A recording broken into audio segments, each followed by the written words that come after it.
Chapter 20. Abby screamed again as she fought against the bonds holding her. Her skin tingled and itched as she struggled to break the straps around her wrists and ankles. She would not let him touch her. She would rather die than let another male take her. Abby felt a sudden wave of dizzying heat rush through her. She barely noticed Ben Cumain's sudden stillness as his eyes widened in surprise in the process of unzipping his trousers. Her breath came out in pants, and she noticed the dark room started to look clearer. She could make out the high, rough-cut ceiling of a cave and the beginning formations of stalactites. Suddenly, the straps holding her ankles snapped, and she was able to twist over onto her stomach. As she pulled on the straps holding her wrists, she watched as pale blue, gold, and white scales appeared on her arms. Her hands began to curl, and she watched with a mixture of horror and awe as claws began forming where her fingers had been. Abby closed her eyes and welcomed the next wave of fire that raced through her, inviting the wave as she felt her body shift and change. Smooth scales formed over her body. Abby arched her back as she felt the tingling spread. She could feel a tearing sensation as her wings formed, pushing out in long, leathery perfection with small claws forming at the joints. Abby swung her head toward Ben Cumain and let out a low growl as the straps holding her wrists snapped like a rubber band stretched too far. Ben Cumain let out a yell as he stumbled backward, falling over a rock and landing on his back. He scrambled backward, unprepared to face an enraged Valdier dragon. "What? This is impossible," he breathed out. "You are not a true Valdier." Abby's face had changed as well. Her brow had broadened to accept the changes to her eyes, which were protected by long, black lashes. Her nose lengthened, and her mouth contained rows of small, sharp teeth. Her throat burned. She narrowed her gaze on Ben Cumain's prone figure. Images of Zoran lying defenseless on the ground floated through her mind, and with a loud roar she opened her mouth and let out a stream of dragon fire before swinging around and moving swiftly toward the opening of the cave. Ben Cumain let out a scream as he rolled, trying to get away from the dragon fire. A long strip of his skin along his back smoked and blistered as the fire passed over him before he could get completely covered. He screamed as his skin burned. "Kill her! Kill her!"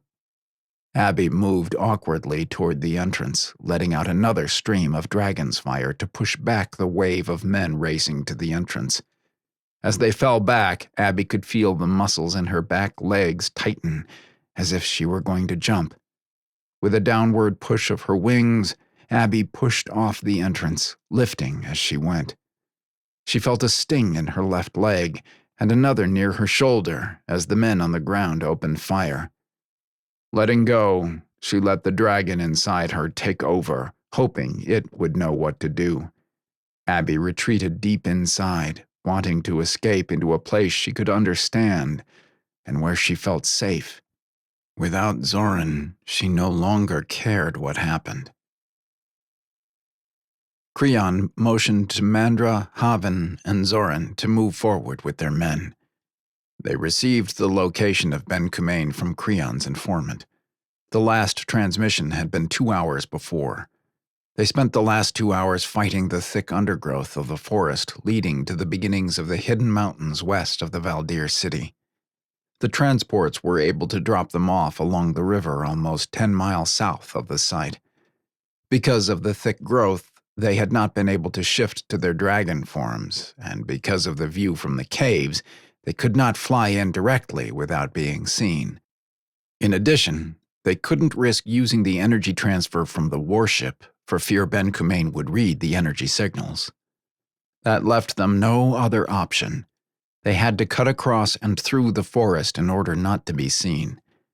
If Ben Kumain hadn't taken Abby, they would have just blasted the hell out of the site.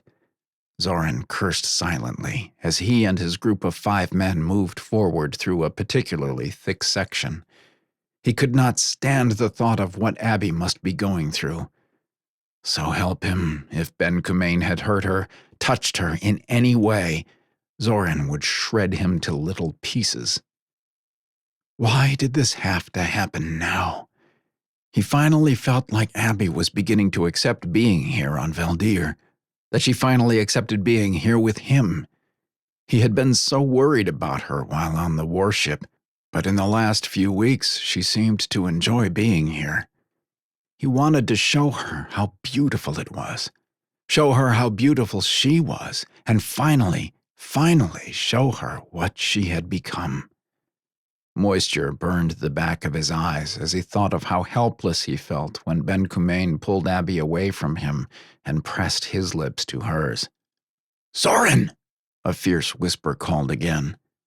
Zoran jerked his head around to glare at Mandra. He had to get his mind back on what was happening here and now, or he would be of no good to Abby. Mandra looked calmly at Zoran for a moment before nodding. With a jerk of his hand, Curizan signaled he and his men were making the move up the west side of the mountain, and for Zoran to take the east. Haven and Mandra would follow up as soon as Abby was secured. Zoran gave a brief nod and motioned for the men to follow him. With deadly stealth, they moved up the mountain as the sun began to set on the second day of captivity for Abby. The climb took almost an hour. Zoran had no trouble seeing as the skies began to darken. He shifted his vision so he could find the hand and footholds he needed to pull himself up and over the narrow ledge that ran up to the caves. Pushing back as far as he could to blend into the side of the mountain, he didn't wait for the other men before he pushed ahead toward the faint glow of lights. He moved swiftly and silently up behind one man, and with a quick jerk broke the man's neck. Pulling him over to the side, he pushed the body into the shadows even further. He moved toward the front of the cave. Ben Kumain must have felt more confident than he should have. There had been only 2 guards out front. He took care of one, and Curizan took care of the other. Zoran glanced over at his brother and nodded. Each man shifted into his dragon form, their symbiot forming armor around them as they crouched.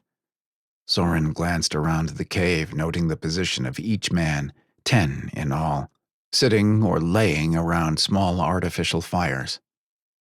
Zoran's eyes narrowed onto one figure in particular, Ben Kumain, who was sitting without a shirt on near the back of the cave. Zoran's eyes narrowed with hatred as he watched another man use a med scanner on Ben Kumain's back. Ben Kumain jerked, cursing violently at the man before rising slowly to stand. Zoran could see a long line of pink, scarred skin running a path from Ben Kumain's right shoulder across his back and down to his hip. The skin looked new, and traces of blood could still be seen. Zoran's lips curled back. Ben Kumain would have more than that before the night was over. Zoran frowned when he couldn't find any sign of Abby. He swung his gaze around, and before he could stop himself, a deep growl erupted from his throat as he saw Ben Kumain stiffly bend down and pick up what remained of Abby's shift and throw it into one of the fires. Ben Kumain's head jerked up when he heard the low growl. With a yell, he reached for a blaster on his hip. Zoran charged forward, confident his brother would not be far behind him. With a loud roar, Zoran and Curizan each let out a stream of dragonfire at the men closest to them. The men didn't have time to pull up their shields before they turned to ash. In a matter of minutes, the fight was over. Haven and Mandra followed quickly with the 10 men Zoran and Curizan had, and they quickly overpowered the small group Ben Kumain had. Ben Kumain took a blast to the leg, and Zoran scorched him across his chest and arm. Zoran shifted all but one hand as he approached him. Wrapping a claw around Ben Kumain's neck, Zoran growled deeply, squeezing the neck he held until the tips of his claw punctured the skin. "Where is she?" Zoran growled menacingly. "Dead," Ben Kamain said with a nasty smile. "But not before I tasted her. Do you want to hear how she screamed as I took her?" Zoran felt his dragon's roar of pain and outrage. Unable to control the unimaginable grief wielding up inside him, he dropped Ben Kamain and shifted, letting the pain pour out of him in the form of dragon fire. He ignored Ben Kamain's screams as he burned him to ash. Zoran shifted back before he turned numbly and walked to the entrance to the cave. He stared out into the night sky blindly. He didn't understand how he could even still be standing. It was as if his body didn't exist anymore. Was it possible for the body to be alive while the rest of him was dead? He didn't even jump when he felt the hand on his shoulder. "Zoran?" Haven said quietly. "She is alive." Zoran turned and stared blankly at Haven. "What?" "My informant says the female is alive," Haven repeated softly. "Where is he?" Zoran said, his eyes beginning to glow. Haven motioned for a young Curizan man of about 20 to come forward. "This is Kahid. He has risked much to help us. He was here when the female escaped." Zoran looked at the young man, who returned his stare calmly. "You saw her escape?" "Yes, my lord. She was in the shape of a dragon, though. Ben Kamain had taken her to the back of the cave to—" Kahid cleared his throat. "There was nothing I could do to save her from that, my lord. Ben Kamain had ordered us to stand outside. I am sorry." Zoran closed his eyes, fighting back moisture. Clenching his jaw, he opened his eyes and nodded for Kahid to continue. "Go on," Zoran choked out. "Not long after we heard screams. Ben Kamain yelled orders for us to kill the female. When we arrived at the entrance to the cave, a small, pale blue, gold, and white dragon appeared, breathing dragon fire. She flew off to the north, over the mountain," Kahid finished. Zoran took a deep breath. Abby was alive and had transformed. All that mattered was that she was alive. Zoran felt the change as his dragon roared for the right to find his mate. He would let his dragon take over. He would be able to sense where his mate was and would not stop until he had her safely under his wings. "One more thing, my lord," Kahid called out. "She was wounded. I do not know how badly." Zoran's growl turned to a roar as he lifted off. Flying straight up until he could turn to the north, his dragon scented the air, catching the faint odor of his mate's blood. Zoran spoke softly to his dragon. "Soon, my friend, soon she will be with us, and we will never let her out of our sight again." Abby didn't know where she was. She flew as far as she could before the combination of blood loss and fatigue forced her to land in the first available opening. She had finally become a little more conscious of what was going on. At the cave, Abby as a person had withdrawn so much inside herself that the dragon part of her took over. But the farther she flew, the more curious she became as to what was happening to her. At first, she was terrified. When she realized she was flying, Abby screamed, scaring the dragon part of her, causing her to tumble over and over before righting herself. Her dragon giggled at Abby's reaction. The further they flew, the more Abby began to realize her dragon was much like a young child looking out over a new world for the first time. Abby finally began to enjoy the feel of the cool night air on her face and wings, and the glitter of stars in the night sky. She could see at night as well as she could during the day. Eventually, the burning from her wounds began to seep into her consciousness, and weariness pulled at her until she finally began the slow descent. She landed in a mountain valley that contained a long, narrow meadow. Abby limped, whimpering at the burning pain in her back leg and front shoulder. Lifting her head, she sniffed the air for danger. All she smelled on the gentle breeze was the aroma of wildflowers. Tilting her head, she heard the soft sound of water gurgling nearby.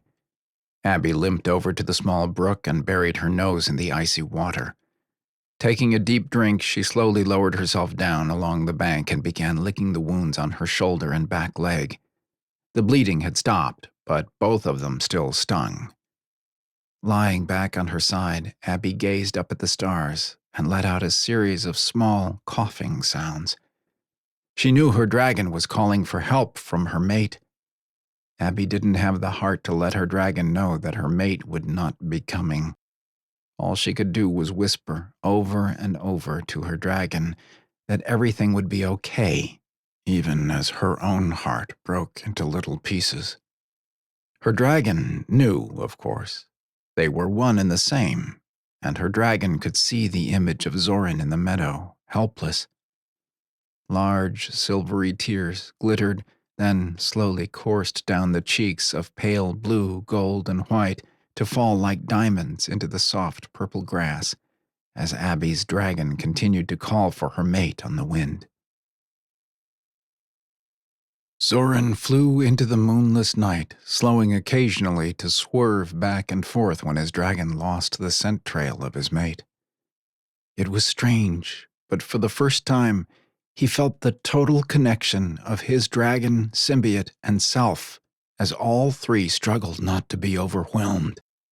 He had covered almost 200 miles from the cave when his dragon suddenly jerked as if shot.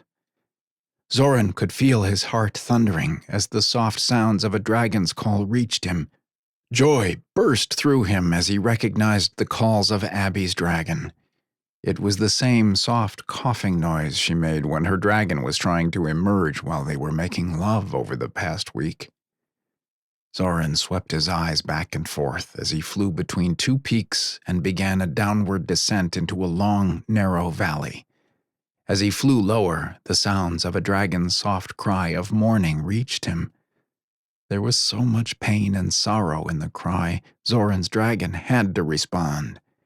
He let out a long rumble of joy, calling to the female, answering her with a mixture of low growls and deep rumbling to convey his need to love and protect her.